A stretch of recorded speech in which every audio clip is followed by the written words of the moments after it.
It's 2021. Problem is, I've no travelled into the next generation of consoles yet, so I'm just gonna bouncing around in no man's land, trying to justify. This is Old Man's Journey, and it's about an old man on a journey. And look, it looks good. It definitely looks good, but it's about as interactive as logging into your bank account. But it definitely does look good.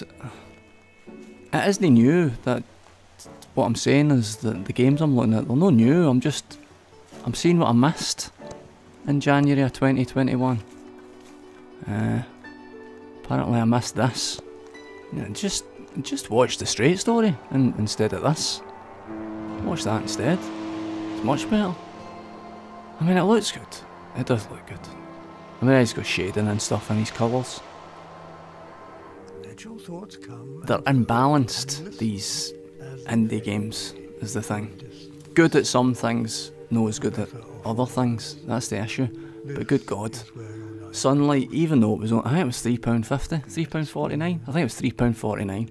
I'll check my bank statement and I'll get back to you on that, but I think it was £3.49. It wasn't worth £3.49.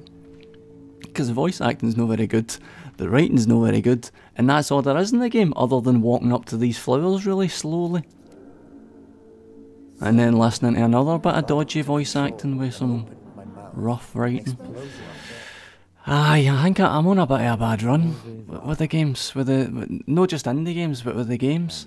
It's like 5 or 6 in a row. I'm like, what the fuck? Is this it? Like, this is the end of the game. And I'm like, is this it? Was that it? Is that what you've put on Steam? You put that on Steam? Is that it? Calling your games things like Old Man's Journey and I Am Dead, they should be right up my street. But then you look at I Am Dead, and it reminds me of Old Man's Journey in so much as it kinda looks like a Building Society advert. And have you ever watched a Building Society advert and thought, I'd really like to examine every asset in that animation in excruciating detail? Well, you should play I Am Dead, because that's what you're gonna be doing. Look at that. Definitely make, you'll never catch me saying don't make games. Definitely make games, but for Christ's sake, remember that fun's meant to be in there somewhere.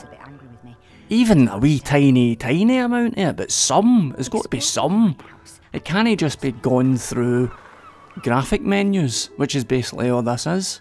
Examine. Bet there's a feather in that toolbox. I'll fucking bet you a tenner there's a feather in that toolbox. You dirty. Been looking for that for 45 minutes. Encodya is a point and click PC game. It actually is new, it just came out a couple of days ago.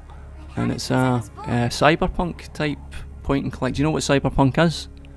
Cyberpunk is, it was a projection of the future where everything was really shit, but now there's a Brandenburg Gate there. I've been there, Brandenburg Gate. Now cyberpunk is a projection of the future that's actually a lot better than things are actually going to be.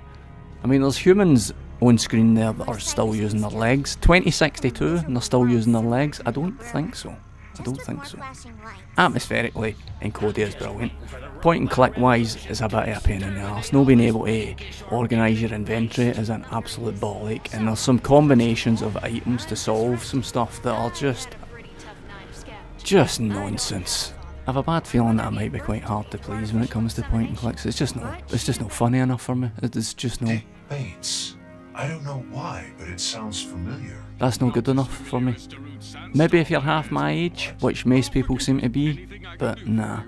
Up your party if you want to be a convincing point and click. Sorry mate. Next up is Donut County. I spelled it wrong, but. And this is a step up because at the very least, being a hole is a lot more satisfying than I was expecting it was going to be. What they've done is, they've seen the amount of times you're playing a game and your wee man falls down a hole. Instead of concentrating on the character, the makers of this game have went, that's what it's called, Donut County. The makers of this game, oh fuck, I've spelt it wrong as well. The makers of this game have said, What's the backstory of that hole that I just filled in? What's his story? And that's what he plays. He plays the hole. Unfortunately, it's clogged up with a load of story that's a wee bit annoying, and Rob would have a field day with it, with all the meh voices.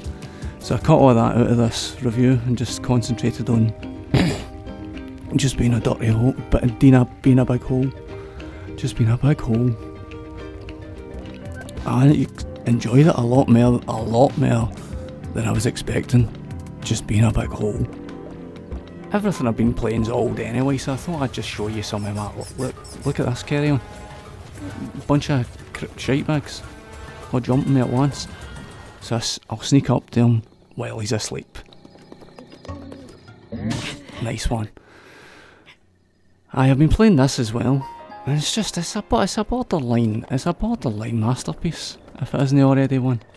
It's borderline. You just wander a bit, do what you want. Do dungeons, see dragons flying in the sky. It's unbelievable. Don't need a PS5. I think I might get a PS5.